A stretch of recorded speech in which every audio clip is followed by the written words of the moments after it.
The first time that I went to church, I was in my 30s. I was looking for a place where we could talk about the big questions, life, love, the meaning of it all on a regular basis.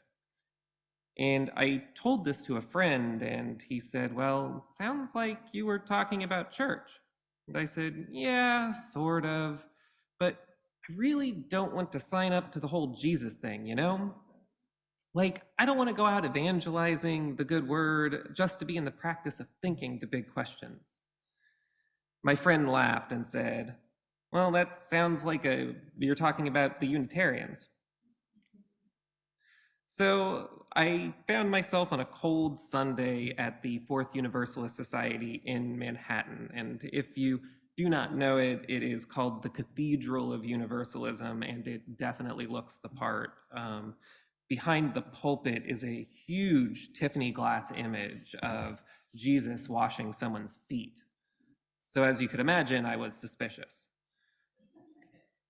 Now, I forgot much about what the sermon was that day, but I did remember the minister said, quote, "Well, if you were to ask me right now, do I believe in God? My answer would be no." And just that image of a minister in a stole on a raised platform beneath an image of Jesus saying that he didn't believe in God and the congregation just kind of nodding along like it was a regular Sunday was the first time I realized that I came into a faith home. Now, since that time, I have gone to seminary, I have thought much about God and about other such things, and I do want to explore some of those thoughts today. Forrest Church, the famous Manhattan UU preacher, tells us that if you believe in God, then give up that belief for a little bit. Chances are the God that you believe in is too small, and you must grow beyond that God. And he tells us that if you don't believe in God, then you should try it out for a little bit, because that disbelief is just as much a dogma as any. And so I hope to challenge you with those questions today, and I also want to try it out with you all here.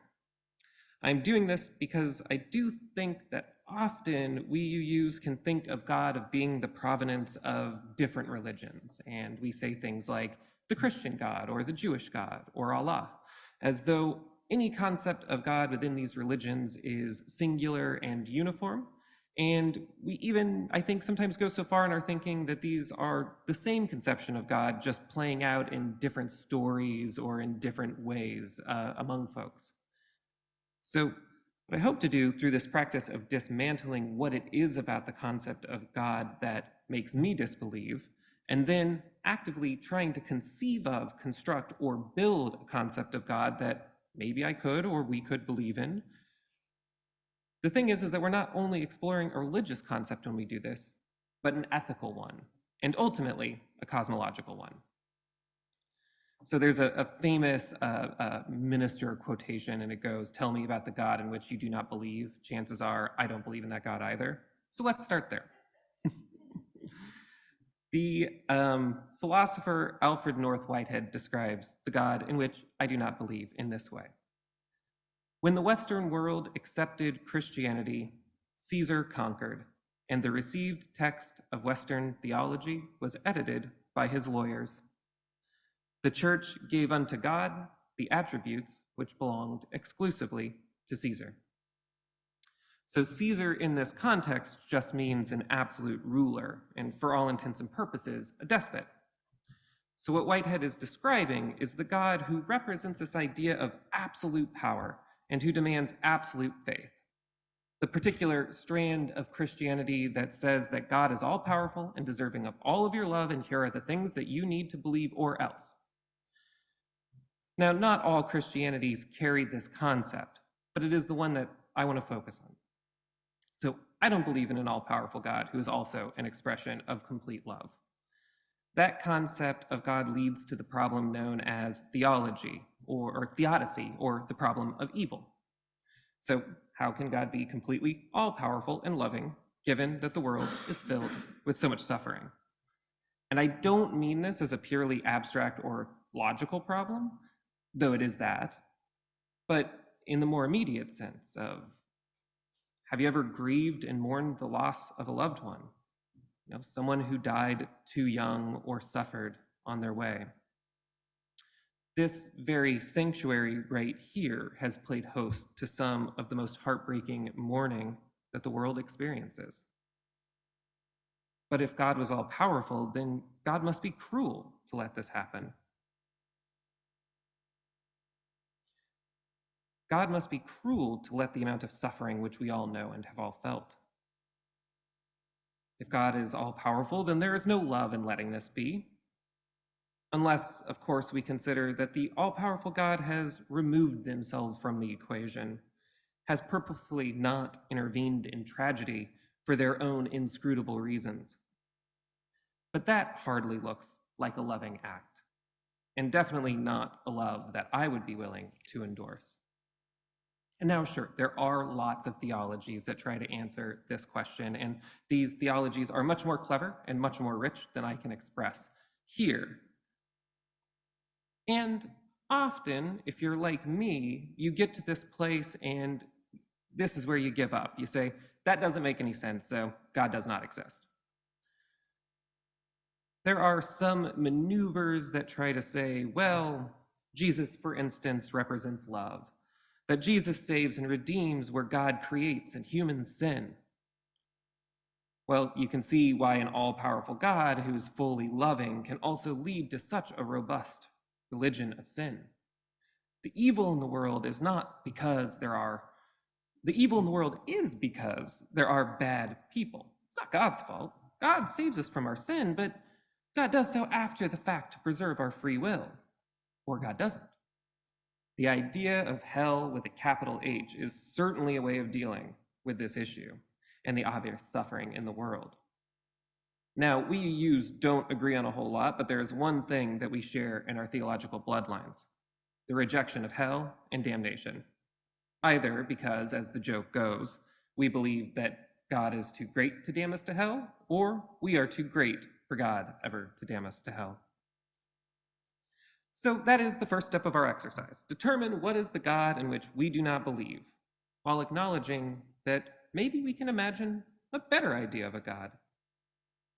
And I mean this both in the sense of imagine, like us creating a concept from our own brain, but also from rereading our sacred texts, re-looking at scientific discoveries, rethinking about our relationships to each other. So, is there another concept of God that is not tainted by Caesar's lawyers? What if instead of starting from that place, we start from what we know about science in the modern era?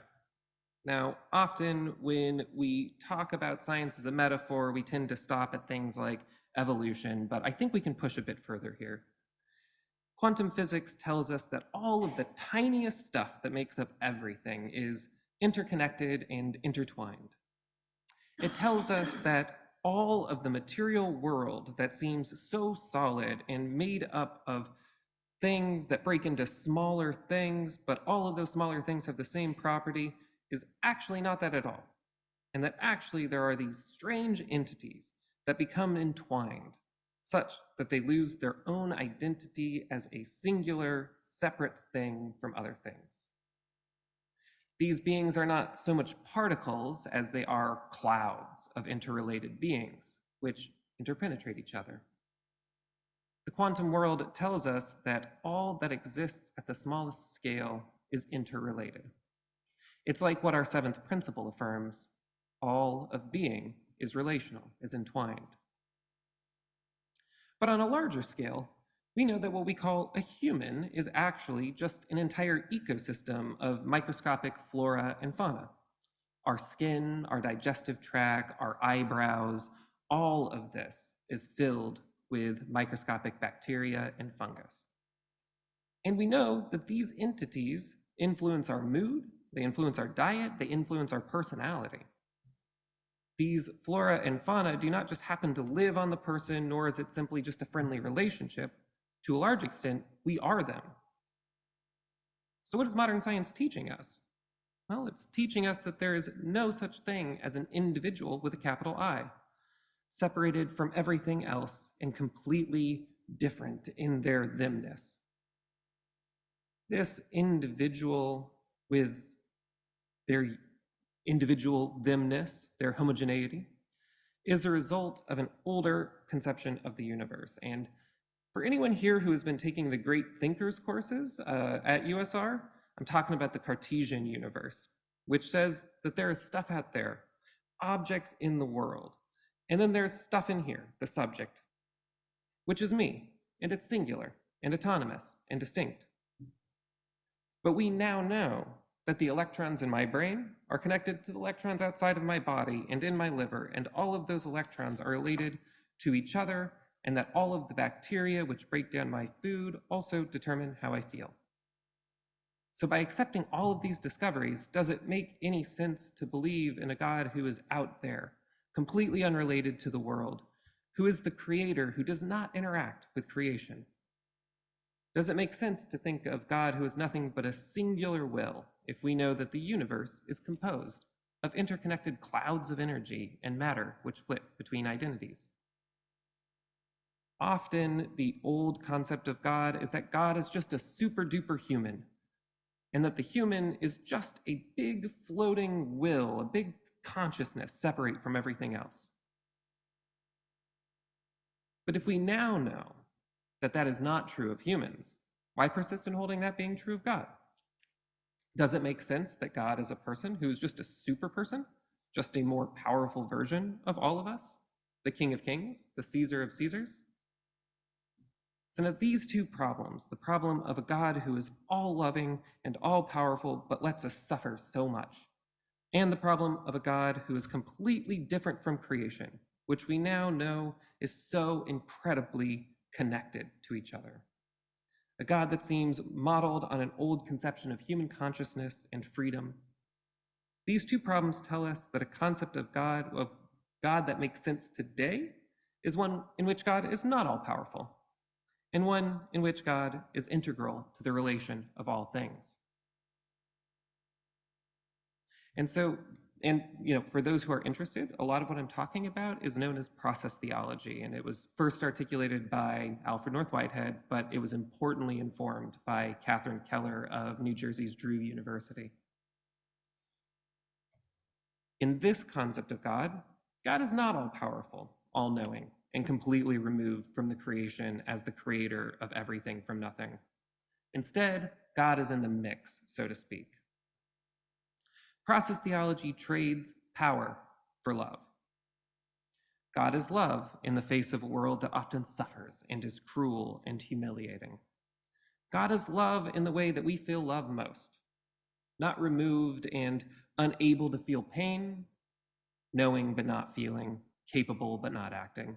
No, God is here with us in the pain, feeling that pain, alongside us as a fellow sufferer. This God does not know the future with any certainty. New things happen, pain and sorrow from places unpredicted, and joy and surprise from places unseen. In this view, God is not in all things, nor is God identical with all things. Instead, God is a God that makes sense of quantum universe and the interrelated ecosystems of the world, that tells us that everything is not a thing, but a relationship with everything else. God is, in this version, in those relations, at those interstices. God is not any single one thing, but the very relationality that makes all things related at all. And as such, God is not so powerful as to stop the suffering of the world. So if the all-powerful God of Caesar represents the God of autocracy, then this God, the process theology God, is the God of democracy, who does not have the power to compel anyone to do anything, no matter how good. This God can only coax, lure, or convince toward doing the loving and good thing. That is to say, God is love and not power, and love never compels, love never forces. The evil and suffering that happens in the world is real, and God suffers it along with every other entity that suffers it, as the feeling being at the interpenetration of all things. And God is the loving lure that makes us yearn for something better, makes us yearn in our best moments to act toward a better world. And importantly, This God does not know what's going to happen next. Our actions, that God's actions, they all stand on the precipice of the future yet to be. We are all co creating that future. There is no assurance of the outcome, but there is freedom in knowing that there is no force in the world who knows what we are going to do next. So perhaps the God that I have rejected is part and parcel with what I consider our core UU values. Rejecting a God that demands that we believe in this or that creed. Rejecting a God that could end the indignities of the world, but who does not. Rejecting a God that detracts from the democratic values that stand as the basis of our faith. And maybe that doesn't mean that I have to reject God altogether. Maybe instead, we can make a better God, or maybe hear the call of a better God, one who emerges from the deep interconnectedness of this world, who is on this roller coaster with us, a God of democracy and love that has traded all of their powerfulness for democracy, calling us into the conversation of building a better world. The God of democracy and love has traded being all-knowing to feel our pain with us, not a singular, lonely pain, but as the expression of the pain of the universe, interconnecting it all together and crying out for us to help build a more loving world. This is not a God that demands faith in exchange for salvation, but a God that tries to convince you to be a fellow traveler, to bring justice and love into being. It's not a God that demands we evangelize or convert to this dogma or another, but a God that journeys alongside, regardless of belief, steadfastly calling us to love and respect. And this may still be way too much God for us, and that's fine. I think that Forest Church's exhortation to try out believing in God or shedding that belief was not one that sought to convince, but one that tried to break us of our dogmas, whether that be a dogma of theism or a dogma of atheism.